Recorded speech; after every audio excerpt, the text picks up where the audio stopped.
Good evening, everyone. I'll call the City Council to order at 8 p.m. on Monday, December 4th, 2023. Please join me in the Pledge of Allegiance. I pledge allegiance to the flag of the United States of America and to the republic for which it stands, one nation, under God, indivisible, with liberty and justice for all. We have 16 items on this evening's agenda, and I will ask the City Clerk to please read agenda item number 1. Minutes of the City Council meeting November 27, 2023. Councilor Dumas. Thank you, Mr. President. Move to accept and place on file. Motion made and second to accept and place on file the minutes. Any discussion on the motion? Seeing none, all those in favor? Opposed? The minutes are filed 11-0. Agenda item number 2. Now is the time for the public hearing on the petition for Massachusetts Electric and Verizon New England to install one joint-owned pole on Hayes Memorial Drive beginning at a point approximately 350 feet north-northwest of the center line of the intersection of Nickerson Road for new commercial service at 1000 Nickerson Road, order number 23-100, 9015. This public hearing we've taken up in 4 stages. First, with the public speaking in favor. Second, questions from the public. Third, public speaking in opposition. And fourth, questions from the City Council. So we'll open the first part of the public hearing with the public speaking in favor, starting with the applicant. Please state your name and record. Name and headers for the record, Jeff. Thanks. My name is Jeff Silva. I work for National Grid. Here to answer any questions that are needed. Just want to say a few words on the project itself, Jeff. It's Which one is? This one is the Hayes Memorial one.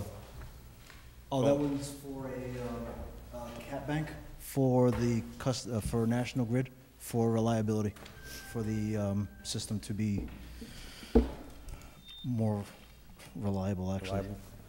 And I could ask the clerk to please read the correspondence from the city. Received a correspondence from City Engineer Thomas DePercio regarding, and it states, I've reviewed the petition of Massachusetts Electric and Verizon New England to install one joint-owned pole on Hayes Memorial Drive and have the following comments.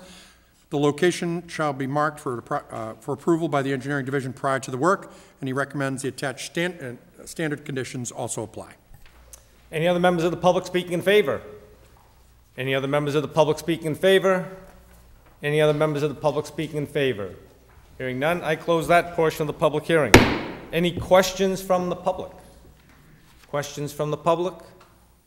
Any questions from the public? Hearing none, I close that portion of the public hearing. Any members of the public speaking in opposition? Any members of the public speaking in opposition? Members of the public speaking in opposition? Hearing none, I close that portion of the public hearing. Any questions from the city councilors? Questions from the city councilors? Questions from the city councilors? Hearing none, I close that portion of the public hearing and the entire public hearing. This is in public service. Councilor Landers. Thank you, Mr. President. I'm going to ask for a suspension to remove from committee and to approve the petition tonight. Motion made and seconded to suspend the rules to remove this from the Public Services Committee to put in the hands of the City Council. Any discussion on the motion? All those in favor? Opposed? The rules are suspended to put this in the hands of the Council. 11-0. Councilor Landers. Okay, now I'd like to make the motion to approve order number 23-1009-015. Motion made and seconded to approve the petition from National Grid with the conditions identified by the city engineer. Any discussion on the motion? Seeing none, all those in favor? Opposed? The petition is approved, 11-0. Agenda item number 3. Now is the time for the public hearing on the petition from Massachusetts Electric and Verizon New England to install one joint-owned pole on Cimarano Drive, beginning at a point approximately 50 feet southeast of the center line of the intersection of Cimarano Drive and Bay Drive, installing a mid-span pole between pole 10 and pole 850, and install a 900 kVR on it. This public hearing will be taken up in the same 4 stages. Public speaking in favor, questions from the public speaking in opposition, and then questions from the city councilors. We'll start with the first part of the public hearing. Public speaking in favor, starting with the applicant. Please state your name and address for the record, Jeff. My name is Jeff Silva, here from National Grid. Any insights or anything you want to mention on that one, Jeff? No, it's just to install a pole for a service for customer that's petitioned for it. Any other members of the public speaking in favor? Members of the public speaking in favor? Any members of the public speaking in favor? Hearing none, I close that portion of the public hearing. Question, oh, I'm sorry, go, have the clerk read the conditions from the city, the communication from the Received city a communication from City Engineer Thomas DePercio. He has reviewed the petition of Mass Electric and Verizon New England to install one joint-owned pole on Cimarano Drive, and he offers the following conditions. The location shall be marked out for approval by the Engineering Division prior to the work, and there is a water main crossing in the vicinity of the proposed location. He recommends the attached standard conditions apply. Thank you, Steve. Any questions from the public? Any questions from the public? Any questions from the public? Hearing none, I close that portion of the public hearing. Any members of the public speaking in opposition? Members of the public speaking in opposition? Members of the public speaking in opposition? Hearing none, I close that portion of the public hearing. Questions from the city councilors? Questions from the city councilors? Questions from the city councilors? Hearing none, I close that portion of the public hearing and the entire public hearing, and this is in public service. Councilor Landers. Thank you again, Mr. President. I'm requesting a suspension to remove from committee and to approve the petition tonight. Motion made and second for a suspension to remove from the public service and place in the hands of the city council. All those in favor of the suspension? Opposed? The suspension is approved, 11-0. Councilor Landers. Now, I'd like to make a motion to approve order number 23-1009-016. Motion made and seconded to approve the petition with the conditions identified by the city engineer. Any discussion on the motion? Seeing none, all those in favor? Opposed? The petition is approved, 11-0. Thank you, Jeff. Thank you, everybody. Agenda item number 4. Now it's time for the tax classification public hearing with the Board of Assessors to determine the percentage of local tax levy to be borne by each class of property for fiscal year 2024, order number 23-100, 9008. Again, this public hearing will be taken up in the 4 stages for the tax classification hearing, starting with the public speaking in favor, then questions from the public speaking in opposition, and then questions from the city council. So I'll invite the Board of Assessors up to the well to give an overview of the taxes for 2024.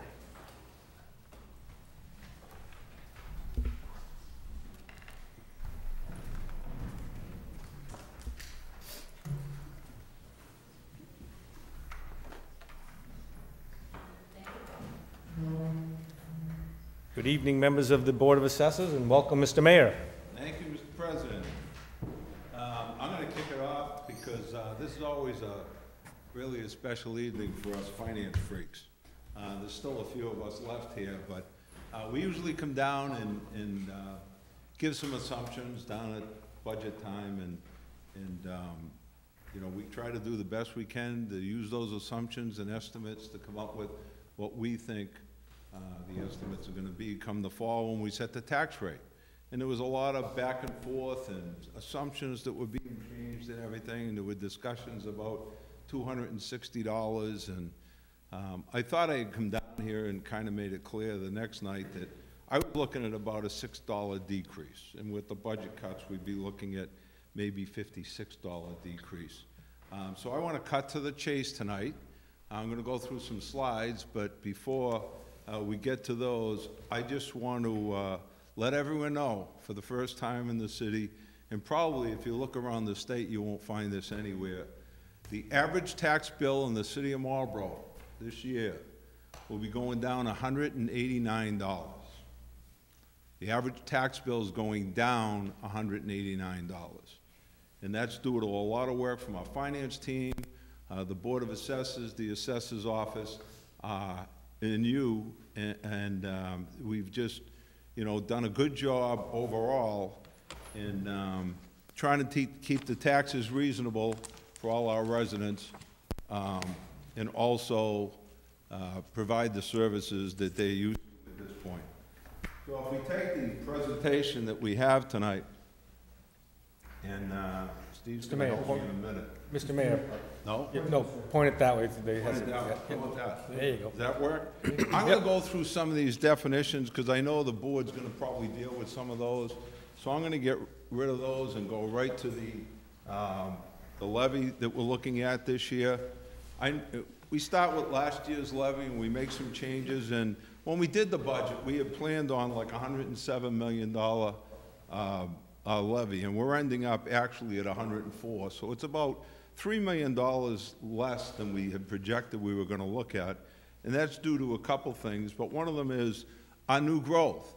And our new growth has to do a lot with the projects that we run through the council, and some of the things don't go through the council, but still end up here. But we have projected about a $2 million new growth number, and we're coming in just over $3 million this year.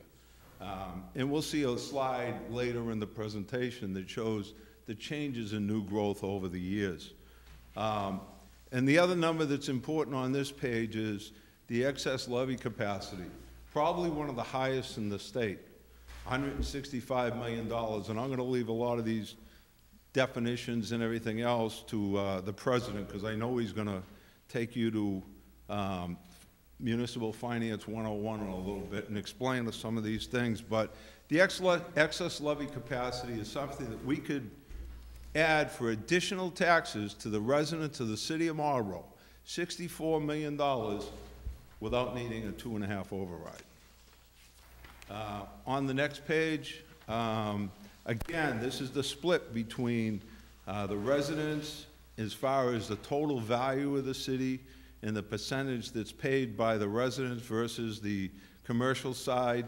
And the thing that really sticks out at this point is the city of Marlborough, if you take all the real estate and total it up, and all the equipment and all those companies, it's $8.5 billion of value in the city of Marlborough. This is a breakdown of the classifications between the different properties and the actual tax rate this year. So this year we're looking at a residential tax rate of $10.24. That's at a shift at 1.44, and it's a decrease of approximately 11% in the rate. Historical rates, if you take a look at this page here, it shows from 2015 till today, we've seen a decrease of 30% actually in the last 12 years. I figured I was going to use the 12 years and kind of dump it all on me, but we've seen a decrease in that rate of 30% in the city of Marlborough from 1481 down to 1024. And just to get into the average tax changes a little bit, the value of the city of Marlborough for the average residential home back in 2012 was $302,412. It's gone up $367, or 45%, an average of 5.3% per year for the last 12 years. Now we start getting into a little bit of the minutia, and the only ones that get excited about this are probably the assessor's office, the president, myself, and maybe Councilor Irish, but he sees it every day, so he probably doesn't care about these anyway. But if you see the history of the new growth on the top line, the excess levy capacity is down about 5 lines. The net taxable value, again, that's where that $8.5 billion is. Just 5 years ago, it was 6.1.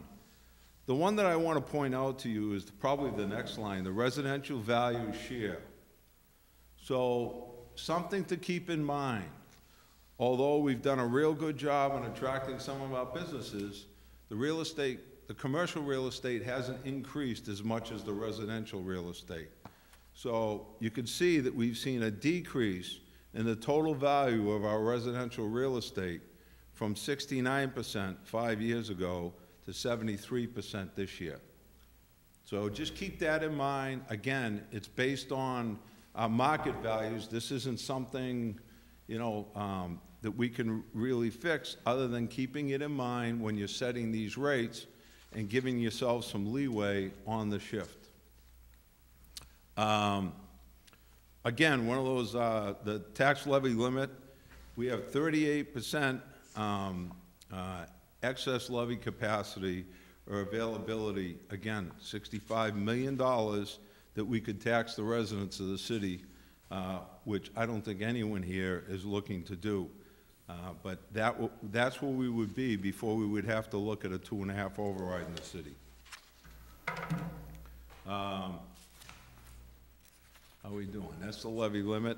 Again, just comparing the levy limit to the levy sharing, but I think those are getting into minutia. The next page is new growth. Again, that's the new growth over the last 12 years, and how it's gone up and down. That is something that you can control, depending on which projects you decide to allow into the city and which ones you don't, and only take the projects for the city of Marlborough that are beneficial to the residents in the city of Marlborough. And we've really tried to do that over the years. These are the historic single-family homes in the city as far as valuation goes and tax bills go. So again, our average tax bill back 12 years ago was 40, oh, where am I? I'm over, I got one more to go. How about that one? There you go. The average tax bill back in 2012 was $4,476. This year, we're looking at $5,667. It's up $1,191 in 12 years. That's a 2% increase a year, or $99 a year, average. So it's 27% increase since the beginning, but again, it's just showing the fact that we stay up on it all the time, and it's important to us year-round, not just tonight. Average single-family home values, and this is the one I probably like the best. So these are our regional communities, and we try to keep these fairly consistent. I'm a little disappointed that John didn't go back to 2012, so it really stuck out a little more. But it's okay, it proves the point. But we tried to put in there, John and his team tried to put in there the rates for 2024, the average tax bills for other communities around us. And we've kind of used the same ones, but most of them are in. There's still some outstanding. These average from a 20% increase to a 74% increase over 9 years. 9 years. Not the 12 years we were talking about for the city of Marlborough. So you might see that Framingham's a little bit less than what we had, but I'm looking at 12 years on the Marlborough numbers and only Framingham at the 9 years. And again, a couple of them really stick out. Shrewsbury, 74% increase over the 9 years. It's just a tremendous amount of increase if you don't have some kind of value from commercial real estate in your communities. This is, again, just a different chart for some of the same information. I'm going to skip over 23. That was our 23 top real estate taxpayers in the city. This is our 24 real estate, top 10 real estate taxpayers in the city. This is just real estate. These are the 10. This is what they pay. It's about $12 million for the top 10 real estate taxpayers in the city, just for the real estate. If we just pull these 10 taxpayers out and threw them out of the city and said we don't need them anymore, the average house, the average real estate tax bill in the city of Marlborough will go up $600 just for these 12 properties. I'm sorry, 10 properties. Just because of these 10 properties, every resident is saving about $600 a year.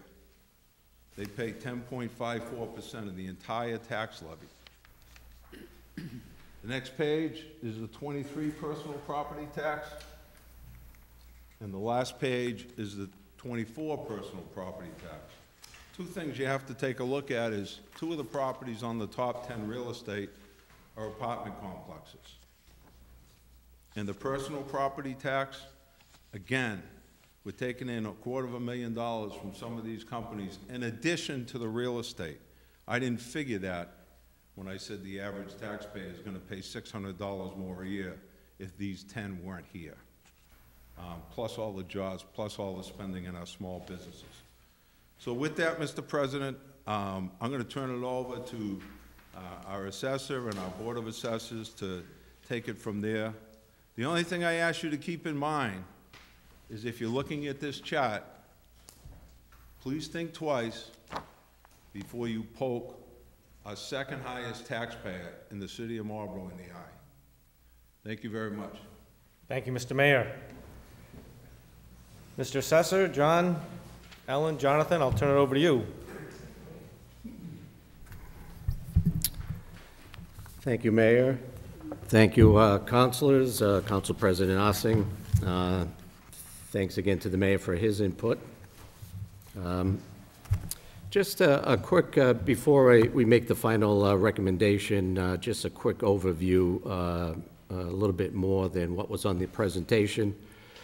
I think the city did very well this year in all aspects, reducing the tax rates, the new growth.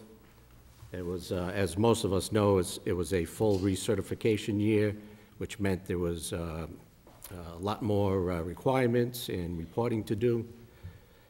I think my assessing team and staff members and the Board of Assessors, I thank them for their help and support. It was a long year and very challenging. But the overall total value for the city increased approximately $658 million in change, or that represents an 8.38% increase from about $7.8 billion to $8.5 billion. The Marlborough single-family homeowners experienced an increase in property values this year with a price appreciation leading up to a fiscal 24, calendar year 22, which is what the sales are based on. So when we do our analysis and look at all our figures, it's all the sales are based on a calendar year of 2022. That represented about 8.75% increase. The reason why I'm mentioning all this is in comparison to some of the surrounding towns, we were again at 8.75. Westboro, I think the figure I received was an average value of 8.38. Northborough was at 7.7% increase. Southborough, 11.6. Shrewsbury, 12.47. And again, we were at the 8.75. Other residential classes, including condominiums, small multifamily properties, also experienced market appreciation, mainly due to demand and general market conditions in, again, calendar year 2022.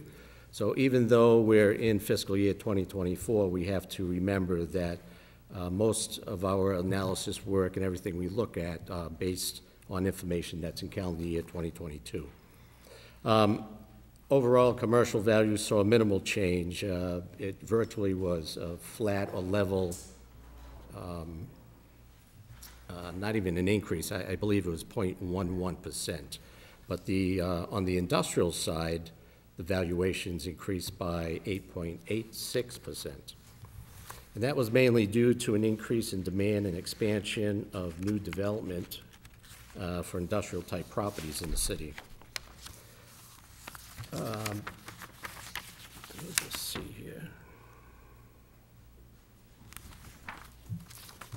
So with all that being said and the presentation the mayor went through, I would like to, so based on the information presented, after considering the valuations of Marlborough's residential and commercial, industrial, and personal property, the CIP, the Board of Assessors recommends that the City Council adopt a fiscal 2024 residential shift factor of 0.8346 with a corresponding CIP shift of 1.44, producing a residential tax rate of $10.24, and the CIP, again, commercial, industrial, personal property tax rate of $17.67. All of this, the final tax rates are subject to the Department of Revenue approval. And that by tomorrow or within the next day or two, that very well could change. I've seen the tax rates change by a penny, rounding for rounding purposes, a penny here or there. So even though the commercial rate we're recommending is 17.67, I have a feeling that that'll be rounded back down to 17.66, which really doesn't change much of anything in the grand scheme of things. And that concludes our portion. Thank you.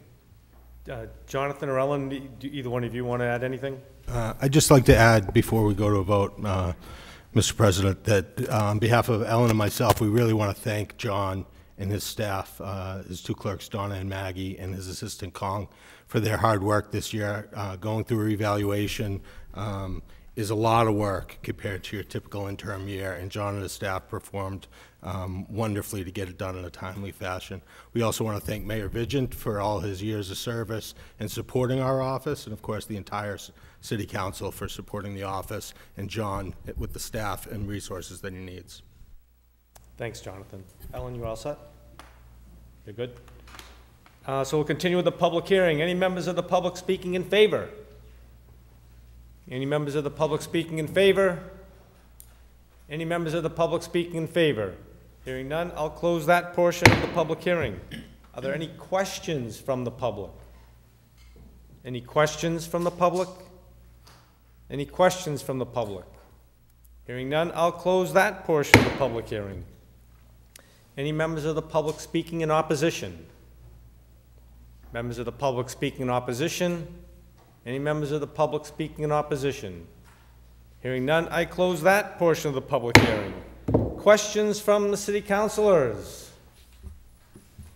Councilor Irish. Thank you, Mr. President. Not really a question, but I would like to thank the principal assessor, the Board of Assessors, Mayor Vigent, and your team.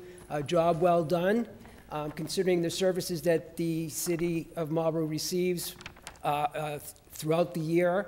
And looking at just the average single-family home estimated as a reduction of $189 is just, it is very good news, and I would certainly be supporting the shift factor this evening. But thank you. Job well done. Thank you. Thank you, Councilor Irish. Any other questions or comment? Councilor Oram. Thank you, Mr. President, Board of Assessors, Assessor, Mr. Mayor. Just so we don't look like we're poking people in the eye, I quote that from the mayor, commercial tax rates are going down as well. When you look at the chart on page 4 of this handout from the mayor, you'll see the differences. And as was just mentioned, the tax change to the residential home is $189 on the average home. The reduction for commercial is $5,953, a reduction of almost 13% in their tax rate. So I think it's clear that the city is not just friendly to the residents, but we're also very friendly to commercial, as it shows clearly in these numbers. So the residents will get a 3.23% reduction, but commercial is going to get 13% reduction. So it should be very clear that we're here to work with commercial. We depend on commercial as much as possible to help keep the tax rate low. We're in a great location. I think I just mentioned it earlier. We got water, we got sewer. A lot of towns don't have that. We have access to terrific highways. It attracts them. So in new growth, it looks great at 3 million. So that's the route we keep taking. And at the same time, as we all know, when it comes time for the budget, and I think our president may speak a little bit on that, we got to make sure we're taking care of the needs of the city. We have obviously school needs. We'll see that tonight with the Richest School. We have needs as it relates to our roads. If you weren't out campaigning and didn't hear that loud and clear, you heard it from me, because I heard it loud and clear. So there's needs as well. So we got to be very careful how we spend our budget, but at the same time, we got to be aware of our needs. But I want to thank you all for your efforts. It's all good news this year. Hopefully it'll stay that way, and hopefully we work and continue on the same path that we have been through the years. Thank you. Thank you, Councilor Oram. Councilor Roby. Thank you, Mr. President. I can only speak for myself, but I know I may be quiet when it comes time to tax hearings, but I think I am also as passionate as a lot of the other councilors are about setting the tax rate and dealing with what is required to do that. I am curious, though. I understand how the residential rate changes from year to year because of the sales of, I'm not as clear on the commercial side, and I'm curious comparing the list of last year's top 10, this year's top 10, some weren't on last year, some were on this year, some changed in position. Why do their values change when they haven't changed? At least it doesn't look like to people driving by. Okay, let me just see if I can simplify it. When I was reviewing and looking at the top 10 real estate taxpayers and personal property, I generally just don't look at the top 10. I'll usually go through the list and do a spreadsheet on, I may have had 15 to 20 on the list this year. And what I realized was that the majority of the top 10 so-called taxpayers, the top 10, were some of the apartment complexes. So in basically in a certification year where we are reviewing and looking at virtually everything, every aspect, every gyration you can think of breaking things down to style of property, condition, age, a number of different stratifications. And on the commercial side, because we virtually increased and adjusted all our cost factors and tables, not to get too deep into it, but cost factors, land tables, land curves, we're looking at capitalization rates on return on someone's investment when it comes to commercial properties. You're virtually looking at everything. Because of that, and the fact that there's more apartment complexes being developed and going up in the city of Marlborough, the rents are increasing unbelievably, in my viewpoint, almost to the, well, I'll leave it at that. So that the top 10, the majority were apartment complexes. And we had seen some of the developments like the boroughs, which is 1,000 Green District Boulevard. There's, as we know, 4 properties and there's 4 phases, so the second phase has already begun. But the first phase, as soon as that was completed, that went from 40 or 50% complete last year to 100% completed this year, which really, that's part of that new growth that you see. But the market and the demand, I think, has shifted. I mentioned earlier the commercial was virtually just a level, hardly any increase at all. But surprisingly enough, you have some of the industrial properties in uses, seeing some demand there. Properties like 1,000 Nickerson, 149 Hayes Memorial Boulevard.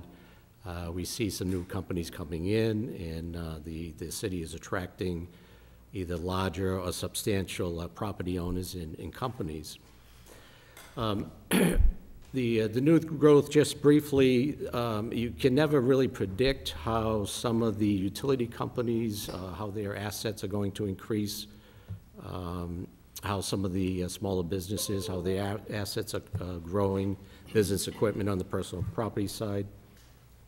So there's a number of different factors that will increase the commercial industrial tax base, a lot of changes in market conditions, interest rates. The board and I, we talk about demand, what may have happened in calendar year 22 and prior.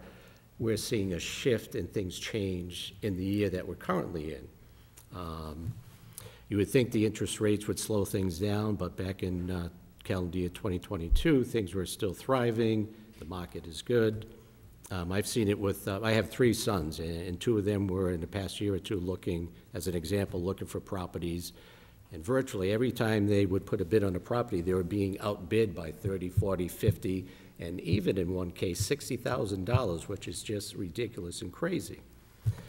So you can see the market still doing well. It possibly is slowing down somewhat because of interest rates going up, but on the commercial side, it's nice to see that the city of this size still having a solid, good commercial base, I think. And I think this year, I think the city should be proud that we did very well and we ended up in a place that's better than most. So I know in a roundabout way that answered hopefully your question, but that's a little more information than maybe you hoped for.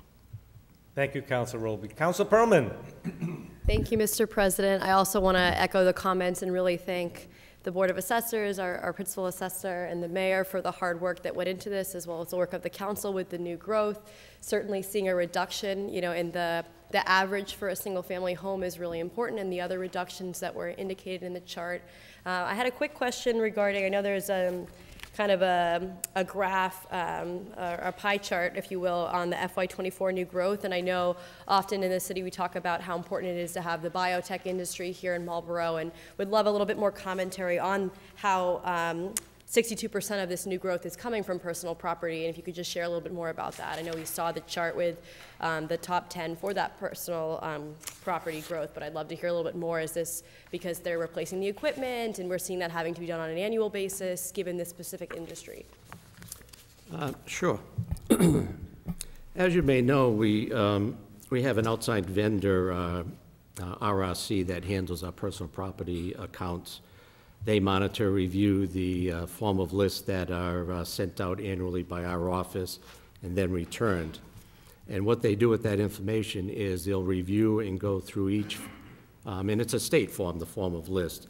And it's an opportunity or way for the business owner to provide the city with a list of assets and how those, and assets is just business equipment that they use on a daily basis. But it gives them a chance to adjust up or down equipment that they may have retired or sold or salvaged, and also list any new equipment that they've brought on or purchased during the year. Also the city clerk's office is good enough to supply us monthly reports with new businesses coming into the city, registering as a new business, receiving their business certificate. So those reports are also monitored on a regular basis.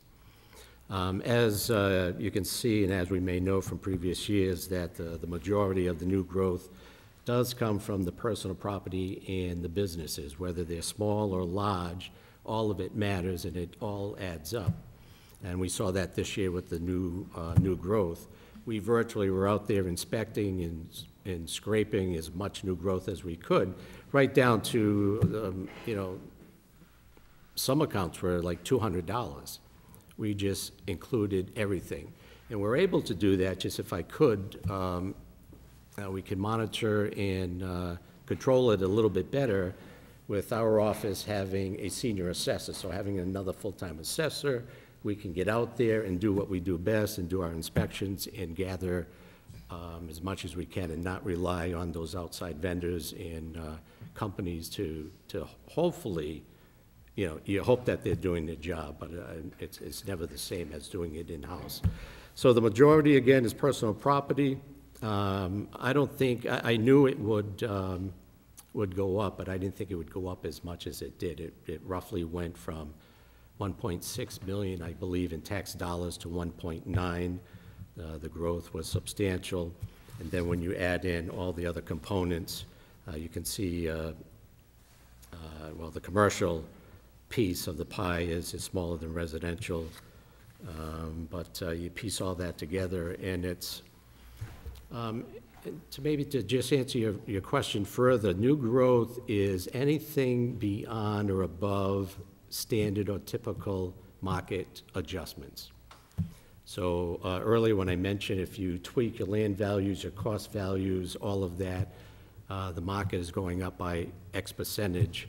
Those are just market conditions. New growth represents new sheds, additions, decks, new construction, whether it's on the residential side or commercial side. And we were lucky and fortunate enough to see quite a bit commercial projects, large apartment complexes finish their projects and developments where they're at 100%, where last year they were something less than that. So you piece all that together, and at the end of the year, you have a growth number of over $3 million, which is great for the city. I very much appreciate the additional context and would just highlight, as we move forward in the years to come, really seeing that Marlborough will continue to be a hotspot for housing. I mean, we can see people moving west, and certainly our infrastructure, our location, our businesses, we're going to see, I think, a continued emphasis percentage-wise on the residential side, and so certainly having more housing plans at the city level will be important so that we ensure it is sustainable. So I'm glad to see that the residential percentage is increasing, and hopefully we will continue to see that moving forward and see our desirability as a community to live. Thank you. You're welcome. Thank you, Councilor Perlman. Any other questions from the councilors? Councilor Doucette. Thank you very much, Mr. President. Still to talk about personal property. Personal property does include stuff like excise tax or commercial business machinery or something. But how much is personal property considered to be residential based and how much is actually industrial? Because it says personal property, it's personal property of the landowner, which could be a business or property owner, right? So how does that break down? So specifically on the residential side? No, just as a ratio, how much is residential versus how much is commercial for personal property? Do you have an estimate on that? Well, the personal property is all commercial based. Okay, does it also include like excise Virtually. taxes and stuff like that? Say that again? Excise taxes, No. so personal property is only for commercial, nothing for residential. Well, it can be. So towns and cities that may have seasonal, possibly say like the Cape Cod area. The personal property side, you can capture the furnishings, some of the seasonal aspects of furniture, fixtures and things like that. Sure, but We for don't Marlborough, have that. in the case of Marlborough, that's not, so it's pretty much exclusive for Marlborough.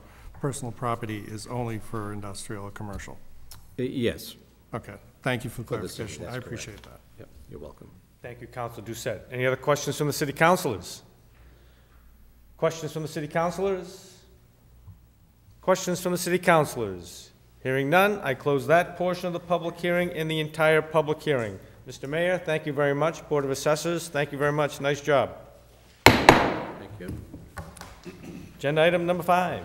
Communication from the mayor regarding fiscal year 2024 tax classification hearing information and tax levy offset transfer requests totaling $616,179.15.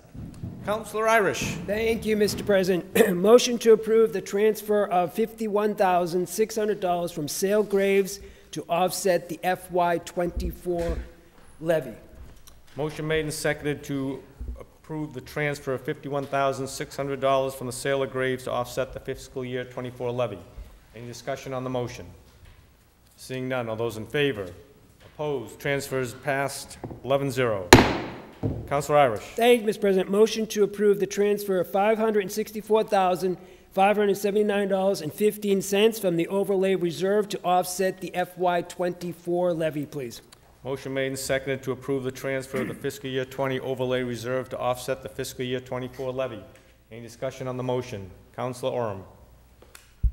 All left. More of a question. We're looking at FY20.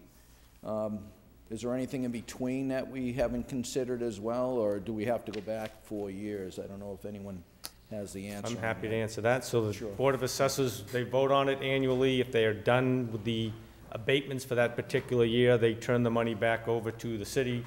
So in this particular case, fiscal year 20, they're done.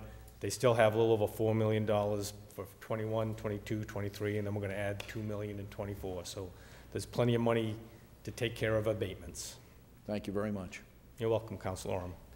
Any other questions on the transfer? Seeing none, all those in favor? Opposed? Transfer is approved, 11-0. Councilor Irish. Thank you, Mr. President. Motion to approve the order to set the residential factor at 0.8346 with a corresponding CIP shift of 1.44, pending approval of the city annual tax recap by the Massachusetts Department of Revenue. This will result in a residential tax rate of $10.24 and a CIP rate of $17.67. Motion made and seconded to approve the order to set the residential factor 0.8346 with a corresponding CIP shift of 1.44. Is there any discussion on the motion? Seeing none, all those in favor? Opposed? The order is approved, and the tax rates will come out, but you can expect $10.24 and $17.67, plus or minus a penny. Mr. Mayor, nice job. Thank you very much. Thank you.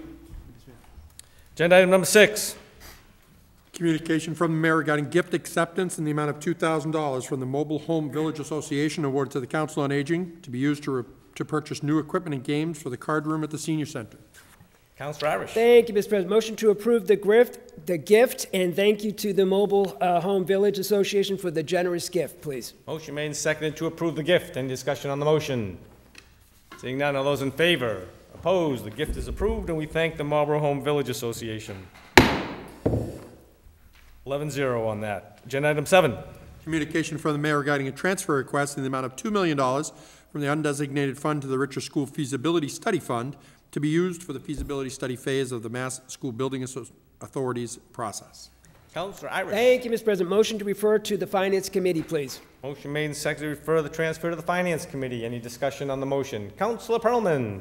Thank you, Mr. President. I just wanted to say how excited I am to see progress in the Richer School, application to the MSBA. I think this is wonderful that it's moving forward. We know building capacity is one of the biggest challenges our schools are facing, so I look forward to the discussion in the Finance Committee. Thank you. Thank you, Councilor Perlman. Any other discussion from the councilors? On the motion to send the transfer to the Finance Committee, all those in favor? Opposed? The transfer is going to Finance, 11-0. Agenda item number 8. Communication from the mayor regarding the reappointment of Christopher J. Fioricano as City Collector Assistant Finance Director for a 2-year term to expire on November 23rd, 2025. Councilor Dumas. Thank you, Mr. President. Move to approve the appointment. Motion made and seconded to approve the appointment. Is there any discussion on the motion? Seeing none, all those in favor? Opposed? The appointment is approved, 11-0. Congratulations, Chris.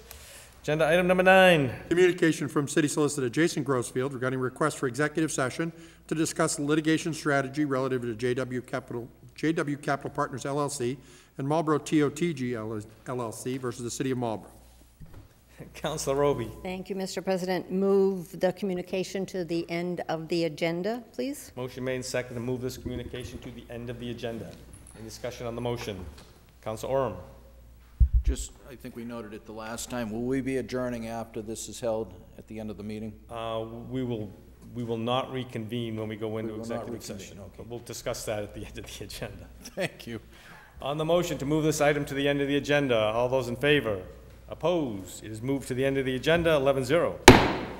Agenda item number 10. Communication from City Solicitor Jason Grossfield regarding proposed zoning ordinance amendment to Chapter 650 zoning of the code relative to definitions, affordable housing in the Marlborough Village District in proper legal form, order number 2223-100, 8721. Councilor Roby. Thank you, Mr. President. Move to accept the communication from the city solicitor and to move the zoning ordinance language to item 16. Motion made and seconded to accept and place on file the communication from the solicitor and move this item down to agenda item 16. Any discussion on the motion? Seeing none, all those in favor? Opposed? This is going to item 16 and filing the communication, 11-0. Agenda item number 11. Communication from the Planning Board regarding a negative recommendation on the proposed zoning amendment to Chapter 650 zoning to amend Section 22 Retirement Community Overlay Districts to include map 39 parcel 5 and 26B located on Robin Hill Street, order number 23-100, 8964. Councilor Roby. Thank you, Mr. President. Move to accept and place on file the communication from the planning board. Motion made and seconded to accept and place on file the communication from the planning board. Is there any discussion on the motion? Seeing none, all those in favor? Opposed? The communication is filed, 11-0. Agenda item number 12. Communication from property owner regarding opposition to proposed zoning amendment to Chapter 650 zoning to amend Section 22 Retirement Community Overlay Districts, order number 23-100, 8964. Councilor Roby. Thank you, Mr. President. Move to accept and place on file the communication from the property owner. Motion's made and seconded to accept and place on file the communication. Any discussion on the motion? Seeing none, all those in favor? Opposed? It is filed, 11-0. Agenda item 13. Communication from residents regarding opposition to proposed amendment to City Code Chapter 650 zoning by adding a new section to create the Sassaville Way Residential Overlay District, order number 23-100, 8941. Councilor Roby. Thank you, Mr. President. Move to accept and place on file the communication from residents. Motion made and seconded to accept and place on file the communication. Any discussion on the motion? All those in favor? Opposed? Communication is filed, 11-0. Agenda item 14. Minutes of boards, commissions, and committees. Mr. Councilor President, Doucette. thank you very much, Mr. President. Motion to accept and place on file the minutes of the boards, commissions, and committees. Motion made and seconded to accept and place on file the minutes. Any discussion on the motion? Seeing none, all those in favor? Opposed? The minutes are filed. 11-0. Agenda item 15. Claims. Councilor Pearlman. Thank you, Mr. President. Move to refer the one claim to the legal department. Motion made and seconded to submit the one claim to the legal department. Any discussion on the motion? Seeing none, all those in favor? Opposed? It's going to legal. 11-0.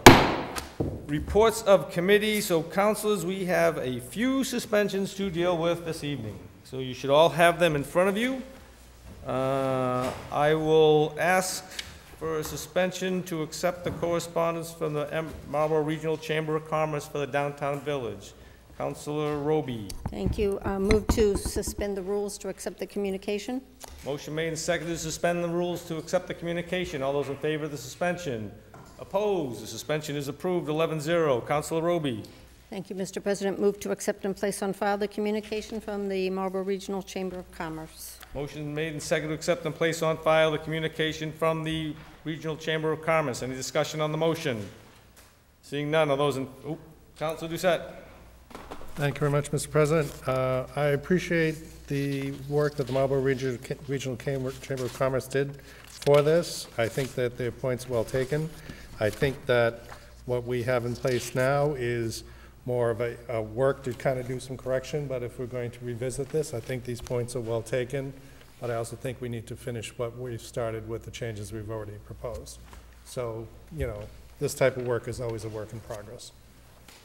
Thank you, Councilor Doucette. Any other members of the City Council? All those in favor of filing the communication from the Chamber? All in favor? Opposed? It's filed. 11-0. Next one we'll take up is suspension of the rules for the Robin Hill Street zoning. Councilor Roby. Thank you, Mr. President. Move to suspend the rules to add an agenda item. Motion's made and seconded to suspend the rules to accept the communication from Merrick O'Connell on the Retirement Community Overlay District on Robin Hill Road. All those in favor of the suspension? Opposed? Suspension is approved. 11-0. Councilor Roby.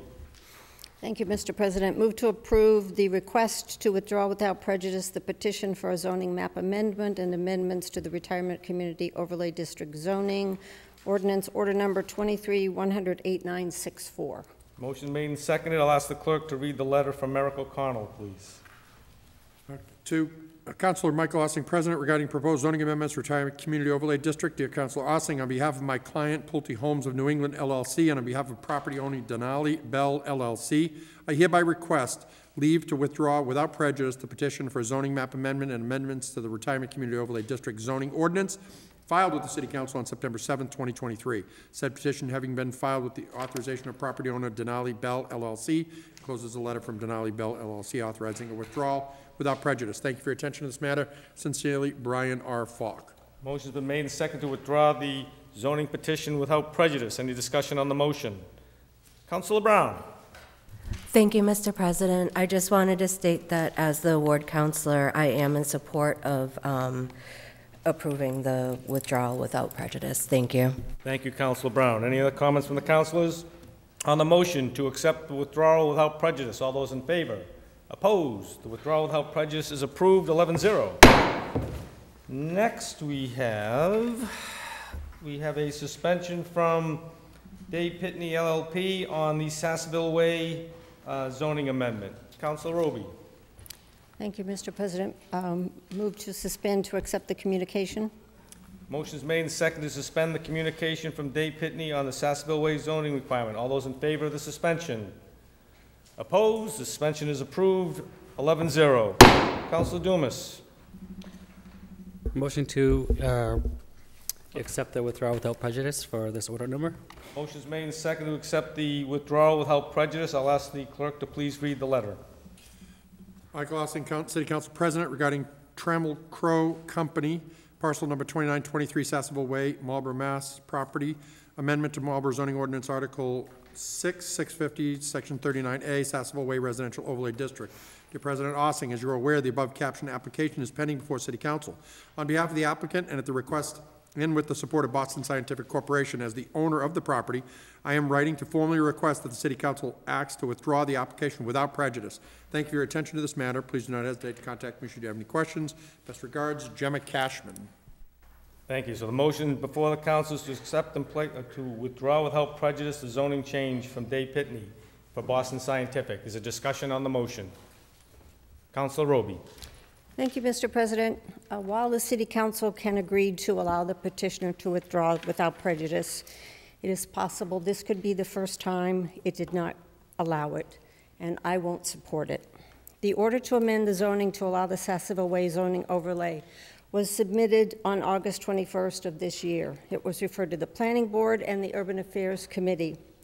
At the Council's public hearing on September 11th, we heard from the public opposed to this rezoning, including the Conservation Commission, who had submitted a letter with their recommendation to the City Council and the Mayor consider acquiring this parcel to protect it from the long term and thus ensure the long-term health of Fort Meadow Reservoir. Councilor Navin spoke of his concerns of the environmental impact on the lake and how it could be protected. Councilor Oram had the same concern and stated he would like to see this property become open space. Councilor Perlman appreciated the concerns from the Conservation Commission and stated she would hate to see this parcel be added to the list of sites developed instead of being added as protected space, and suggested we take the pause the Conservation Committee suggested. I stated that if the council doesn't approve the overlay, I hope we could have the conversation about buying the property with an assessed value of $525,000. At the Planning Board public hearing, most of the opposition to this project was because of the impact to the ecological system of the Coldwater Stream, the wildlife corridor, and the impact on the lake. Both the City Council and the Planning Board have put hours into this matter, listening to residents and the petitioner to give us a neutral recommendation from the Planning Board and a 5-0 motion to deny this zoning from the Urban Affairs Committee. Do we want to go through this again? If we approve the petitioner's request to withdraw, they could come back with another proposal that, while it may be different, would still have an environmental impact on the area. If we deny the request, we can take up the next item that needs a suspension, the report of the Urban Affairs Committee, and its vote to deny the zoning change. If that carries, then according to Mass General Law, Chapter 40A, no proposed zoning ordinance or bylaw which has been unfavorably acted upon by a city council or a town meeting shall be considered by the city council or the town meeting within 2 years after the date of such unfavorable action, unless the adoption of such proposed ordinance or bylaw is recommended in the final report of the Planning Board. And I will note again, the Planning Board gave a neutral recommendation. Maybe there wasn't enough time spent on the idea of the city buying the land, especially when the current mayor was pushing for this project for approval and would not support having a discussion with Boston Scientific. You may hear it argued that not allowing the petitioner to withdraw will make them angry and not be willing to talk about a possible purchase of the land. I would argue that the city has a good relationship with Boston Scientific. We have been good to them, and they have been good to the city with the increase in buildings and, as we saw tonight, the tax base.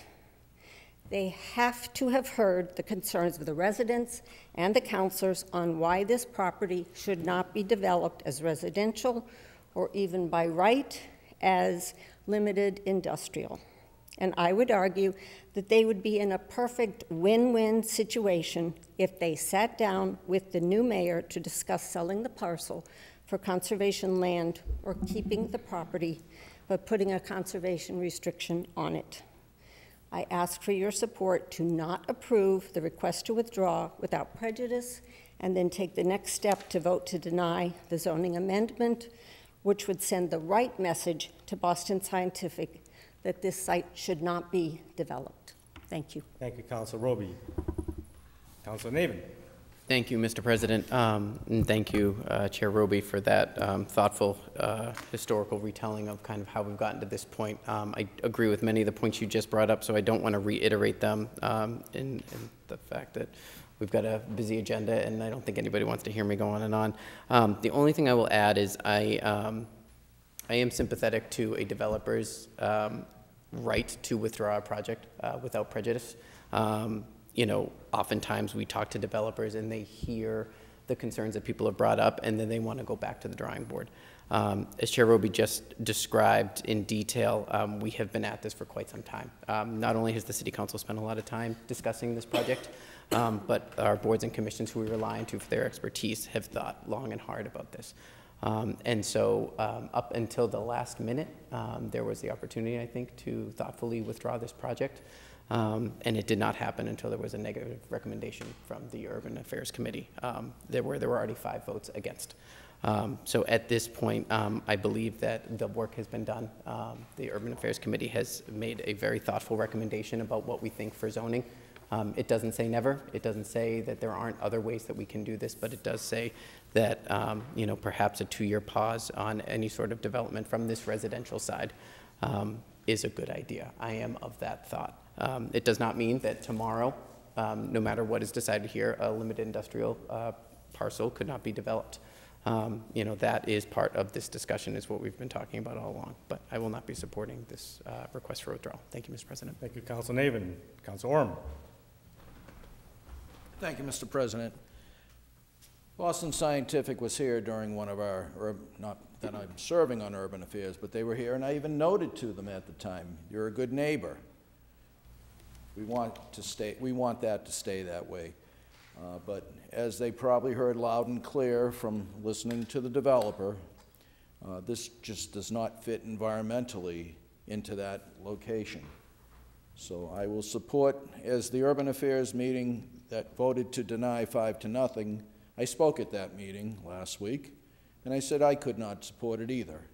Environmentally, as an environmentalist, I cannot support it, or as a city councilor.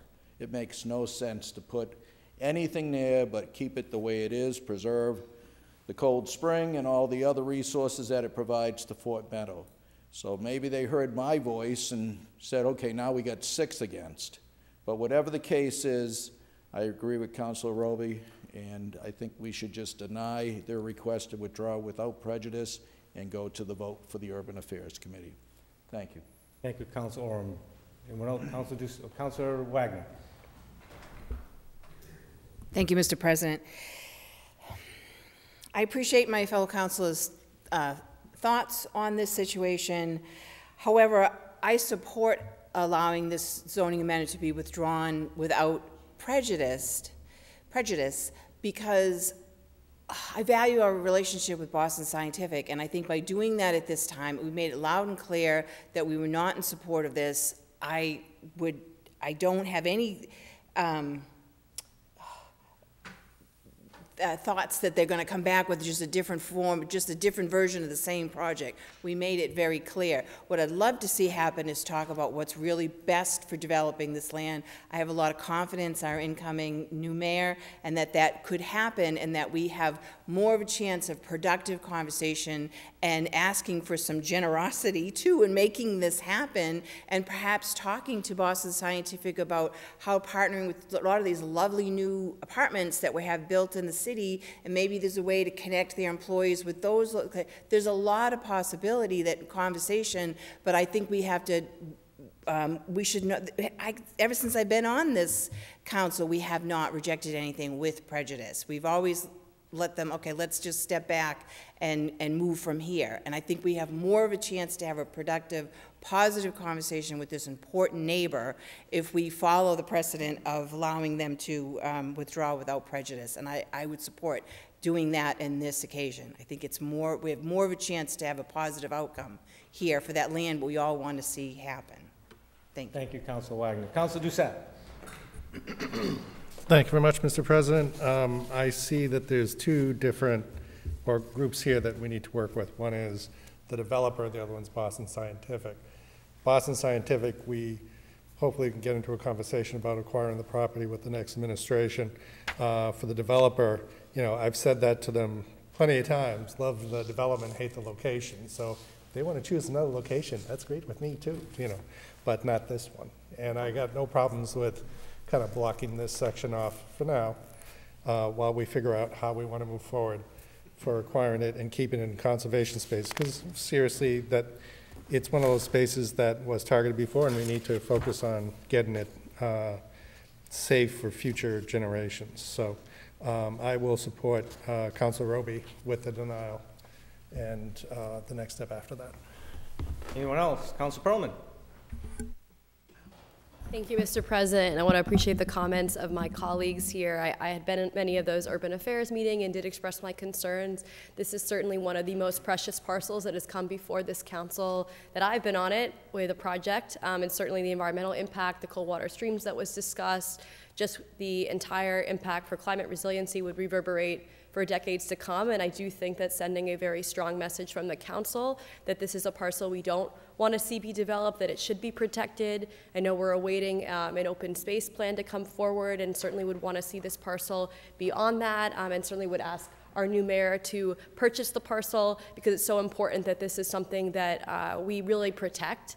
We've seen a numerous very high turnout from residents who are in support of this, and I just think that really speaks to the volume of support it has, not just from people who live directly near the parcel, but from the entire city.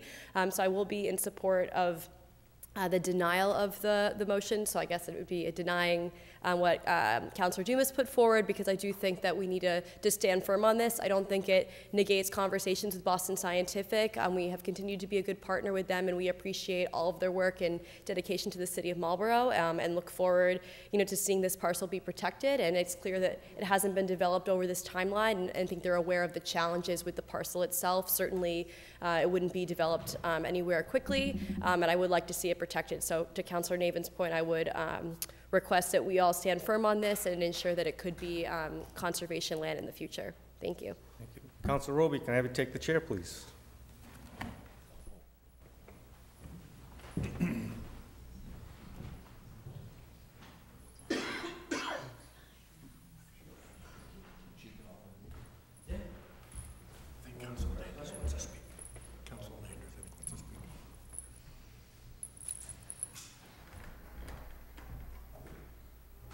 Are there other councilors who'd like to speak? Councilor Landers? I will be very quick also, because I know the president probably has a few comments. My comment is going to be quick.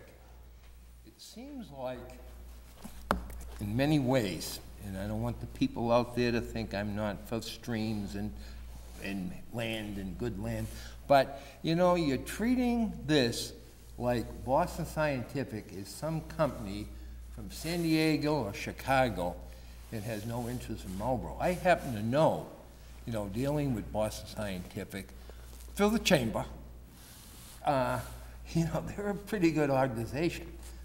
They do a lot of great work. They do a lot of things for the community. I'd be surprised if we could get 6 votes here to buy that. So I'm, right now, minority. I would give them the benefit of the doubt, all right? And so I would support Madam Acting Chair. Any further councilors? Councilor Ossing? Thank you, Madam President. So, councilors, this is Boston Scientific. To basically poke them in the eye and say, no, you can't have another swing at this is pretty disappointing. They've been a really good neighbor of ours for an awfully long time. You saw on the chart, the second largest taxpayer. And now you're going to deny them the opportunity to look at their property. Doesn't mean it gets passed to potentially develop for something. But not only that, if we actually think we're going to set the next administration up to go to our second largest taxpayer and say, hey, we just told you to go pound sand, and oh, by the way, now we want to buy your property. Think carefully what you're going to vote on. That is not the message. This council has never denied any petitioner a request to withdraw without prejudice. We just did it for Robin Hill Street. Why would we not do it for Boston Scientific? I get back to my conversation the other day. This hope, what we hope goes in there, or hope doesn't go in there. Hope is not a good strategy. Keeping the council's options open for what this property could potentially be is in all of your best interests. So I respect Councilor Roby immensely. Disagree 100% on this one. This is something the council needs to withdraw without prejudice. It's that simple. Nothing's going to happen tomorrow. You ask any of the residents, they'll tell you they've seen it 1,000 times and nothing comes up there. Nothing's going to change tomorrow. But to not take one of our biggest taxpayers that's been a really good steward in the city and basically poke him in the eye and say, we're not going to do this. I mean, shame on the council if that's what we're really going to do. We should not do that. We should support the motion set forth by Councilor Dumas and set up the next administration for success. Thank you, Madam President. Any other councilors? Councilor Brown? Thank you, Madam Vice President. Or are you Madam President now? I apologize if I'm wrong. Acting. I just wanted to state that I will be supporting the withdrawal without prejudice. I've thought very long and hard about this, and I feel like it will leave the most options open for us. And between my knowledge of council proceedings and my mother being on the ZBA as a secretary, as long as she was, historically, I've never seen a denial to withdraw without prejudice, even in the ZBA. So I will be supporting the withdrawal without prejudice. Thank you.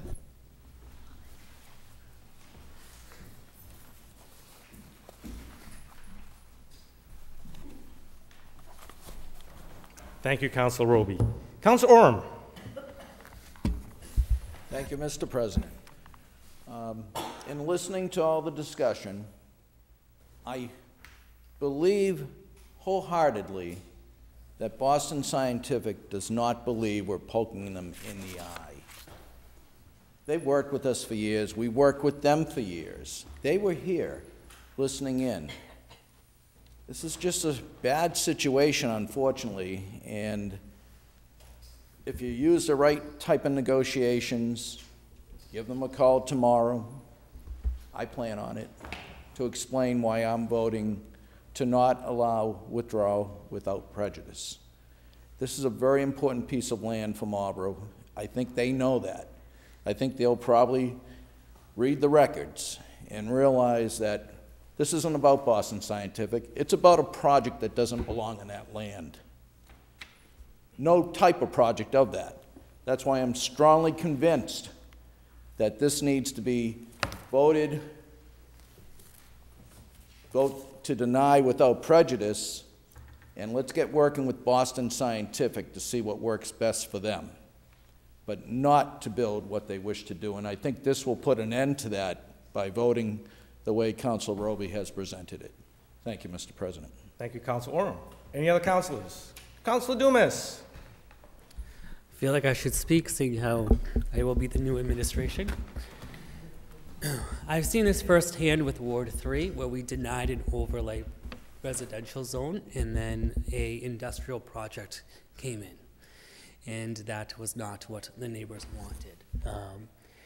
I understand the concerns of the neighbors there, but if we deny without prejudice, we're actually saying to the developer that you have no options to come back to the council.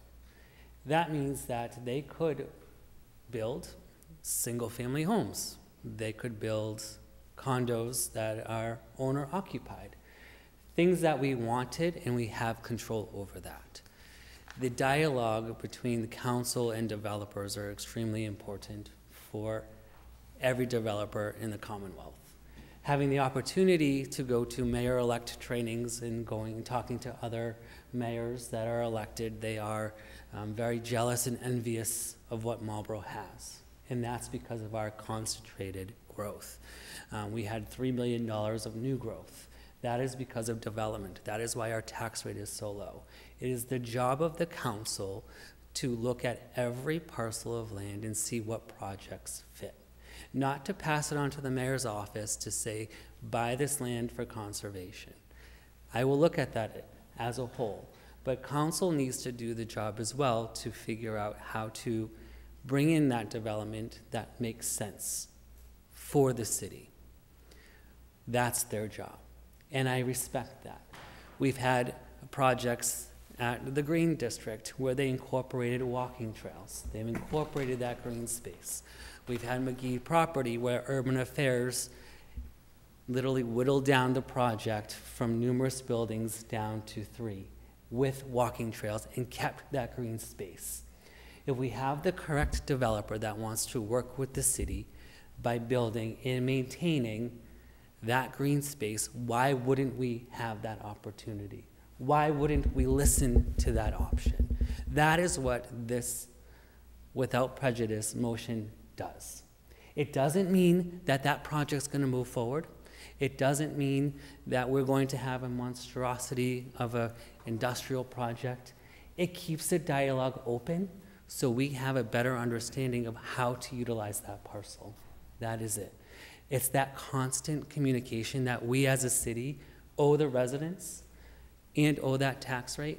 I don't care about Boston Scientific in that regards. I don't think it's a poke in the eye, but the conversation is important and that transparency of what's going on with your neighborhood. If we do not allow this, then Boston Scientific could sell it to someone else. An industrial project could go in. And I don't use that as fear for the neighbors of Sassonville. I don't. But I've seen it firsthand done. There's a over 55 unit that wanted an overlay to add more over 55, and now it's an industrial building that's next door, making lots of noise. Now there's trucks going through. That's what could happen, and I'm not trying to do fair, but I've seen it firsthand. So why not allow the council for the next 2 years, have the developer come back, and they can deny the project again. That's what the city council does. That's why I motioned for this project, because I can't guarantee that my administration will be able to purchase that land. I'm not sure that the council here will approve that dollar amount for that conservation land. There's no guarantee. Just like there's no guarantee that developers are going to come back with a project either. They may, without prejudice, and they may find another project and move on. There's no guarantee either. So why not allow them to put the ownership back on them rather than the council? Thank you, Mr. President. Thank you, Councilor Dumas. Any other councilors? Councilor Roby. Thank you, Mr. President. I wasn't going to speak again, but I guess I have to respond after the comments that were made. I think it's clear by the vote of the Urban Affairs Committee that this project is not right for the city. We decided that as a body at the Urban Affairs Committee. That's 5 members. 5-0, we voted to deny the zoning change.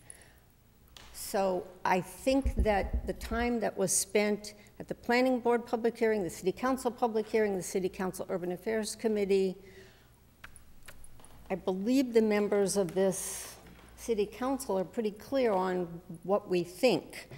So it doesn't fit. It shouldn't be there.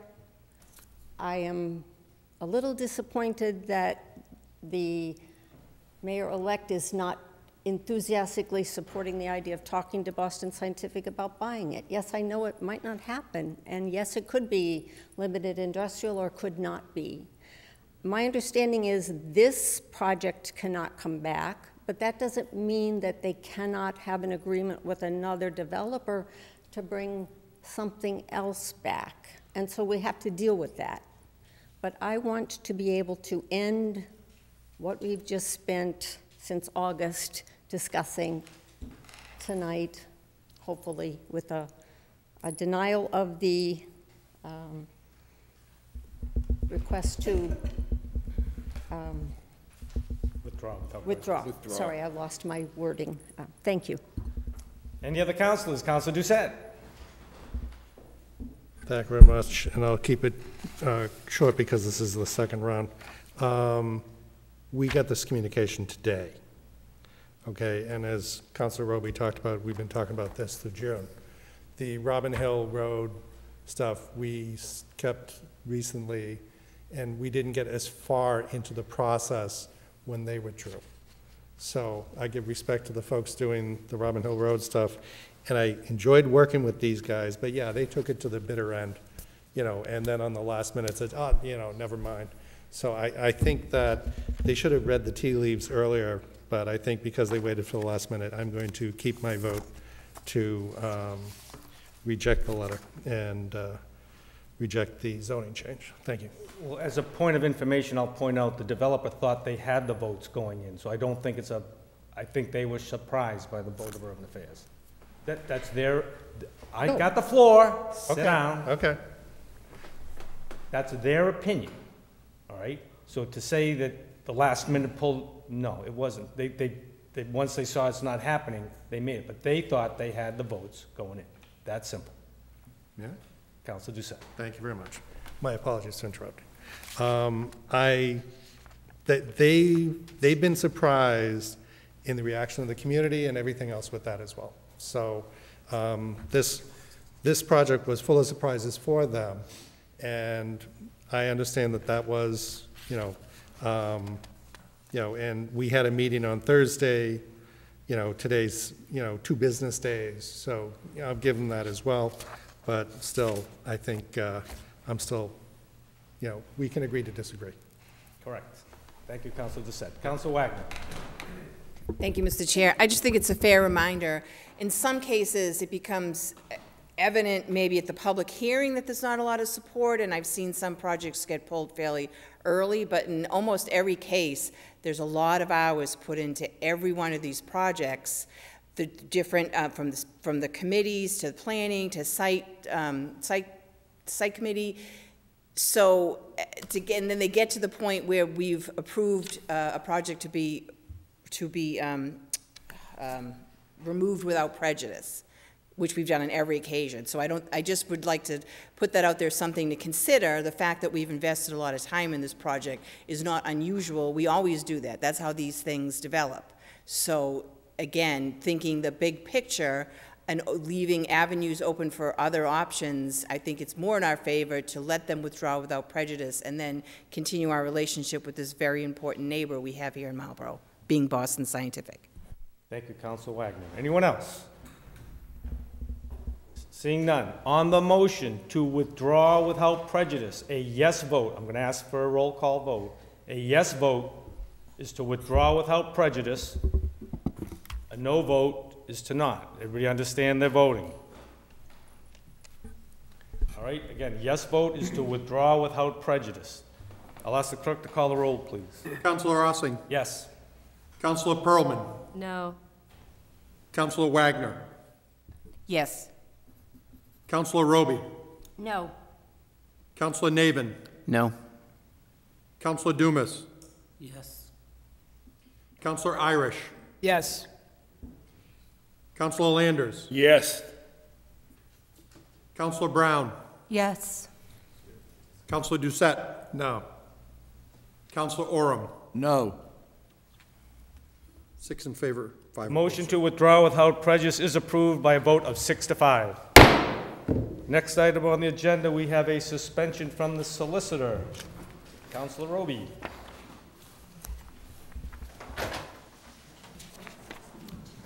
Considering we just allowed a withdrawal, do we need to even take this up? If just you want to make it part of the record, just so we at least have it on record. I will move to suspend to allow a communication. Motion made and seconded to suspend the rules for the communication from the solicitor. All those in favor of the suspension? Opposed? Suspension carries 11-0. Councilor Roby. Move to accept and file the communication from the solicitor. Motion made and seconded to accept and place on file the communication from the solicitor. Any discussion on the motion? Seeing none, all those in favor? Opposed? It is filed 11-0. Continuing with reports of committee. Councilor Roby.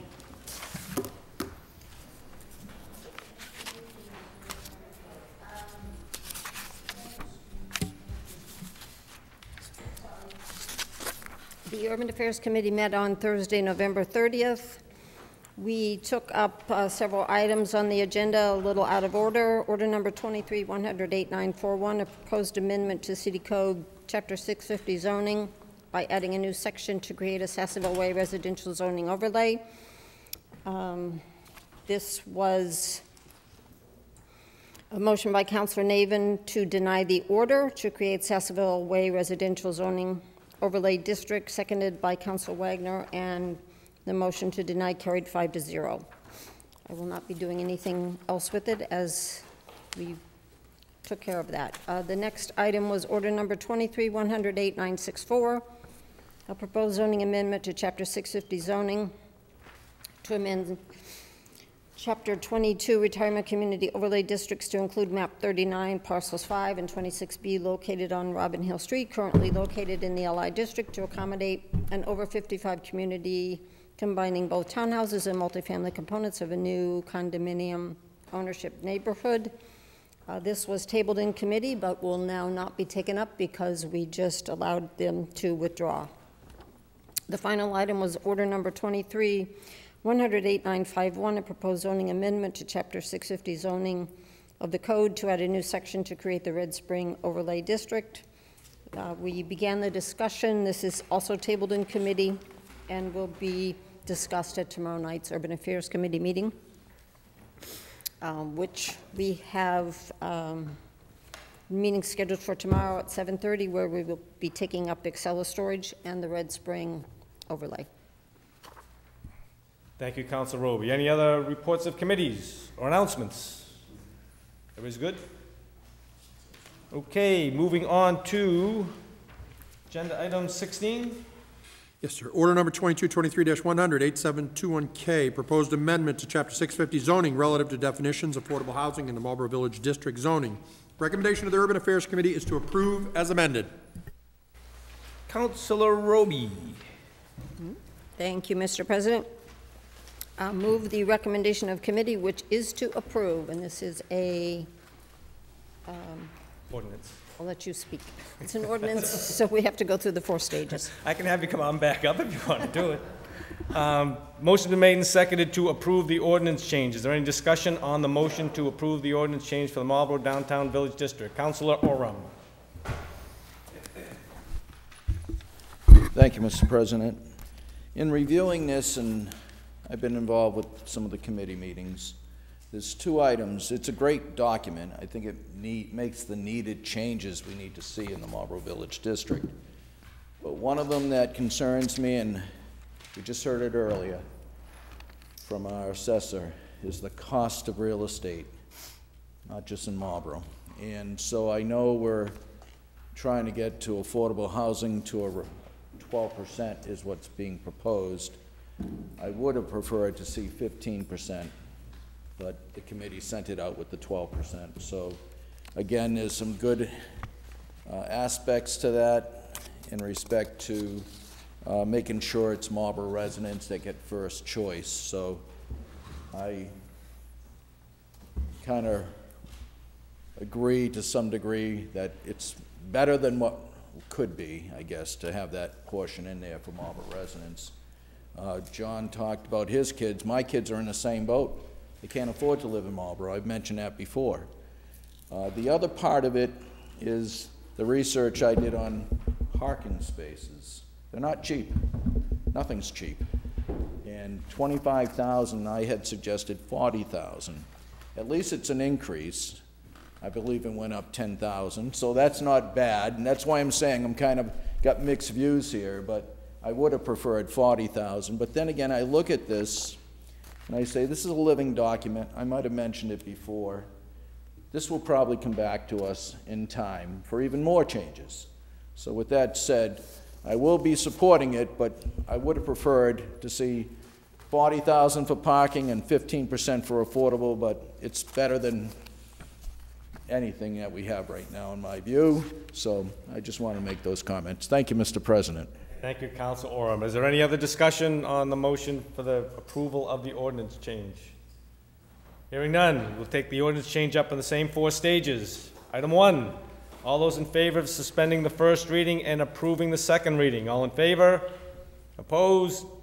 It is approved. The first one, 11-0. All those in favor of the passage to be enrolled. All in favor? Opposed? You being recorded? You want to be recorded in opposition? Okay, sorry about that, Council Landers. I'll let the record reflect the first vote was 10-1. Order to be enrolled is 10-1. All those in favor of the passage to be ordained. All those in favor? Opposed? Again, 10-1.